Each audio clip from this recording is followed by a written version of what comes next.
আরে ভাইস্তা লোভ দেখাও না তো, তুমি আমার লোভ দেখাইতেছি কি এর লিগা? আমি কি লোভ করতেছি? লোভ করতেছি না। যাও তো, ওই সাইডে দোকান আছে, দোকানে যে চা খাওয়া যাও। আমার কথা কও, কইলেই দিব।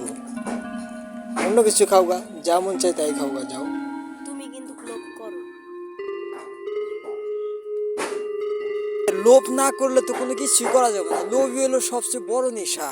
এই যে লোভ করতেছি, লোভ করে তো ইউটিউব চ্যানেলটা খুলছে, এই যে ভিডিও ভিডিও ছাড়তেছি। এগুলো লোভ না। কাজ করতে গেলে টাকার জন্যই তো যাই, লোভ করেই তো যাই কাজে। লোভ থাকতে হয়, সব বিষয়ে লোভ থাকা আমাদের নিষেধ আছে। যাও ওই দোকানে যাই, কি খাবে খাওয়া, যাও। আমার কথা কও।